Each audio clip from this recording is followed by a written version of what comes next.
कल्याणमधील Ajmera Heights या high profile सोसायटीतल्या मराठी अमराठी वाद पेटला आणि या प्रकरणी आता मारहाण करणाऱ्या अखिलेश शुक्लाला अटक करण्यात आली आहे। अन्यथा डीसीपी कार्यालयावर मोर्चा काढण्याचा इशारा सोसायटीतील मराठी नागरिकांनी दिलाय। संतप्त मराठी नागरिकांनी सोसायटीच्या गेटसमोर निषेध आंदोलन केलं। घरात धूप लावण्याच्या वादात शुक्ला आणि कळविकटे या दोन कुटुंबात वाद निर्माण झाला।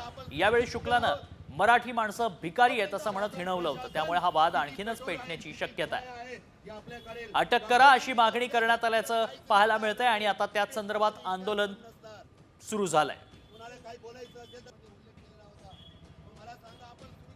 याचा भाऊ आणि हा मंत्रालयामध्ये हा अधिकारी असल्यामुळे हा धमक्या देत फिरतो सर्वांना। मी मंत्रालयात आहे, पोलीस मेरा कोई कुछ नहीं कर सकता है। तो तिथे रिव्हॉल्वर काढायचा प्रयत्न करत होता, त्याची मिसेस त्याला अडवत होती। तो बोलतो 3 दिवसात सुटून येईल मी मर्डर केला तर। रिव्हॉल्वर आहे माझ्याकडे, मी गोळ्या मारेल। काय मागणी येता तुम्ही? आमची मागणी त्याच्यावर 307चा गुन्हा दाखल झाला पाहिजे, त्याला त्वरित सस्पेंड करण्यात यावं। त्वरित अटक नाही झाली तर आम्ही डीसीपी साहेबांच्या कार्यालयावर मोर्चा घेऊन जाऊ। माय मराठी प्रतिष्ठान, योगीधाम परिसरातील सर्व रहिवासी, व्यापारी संघटना सर्वांच्या मार्फत उद्या।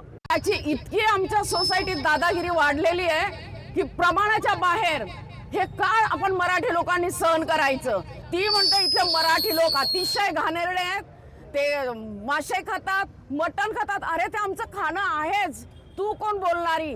तुझा नवरा पण खातो, तुझ्या घरातले लोक अंडे खातात आणि तू आम्हाला बोलतेस? त्याला अटक झालीच पाहिजे। त्याच्या गाडीवरचा लाल दिवा निघालाच पाहिजे।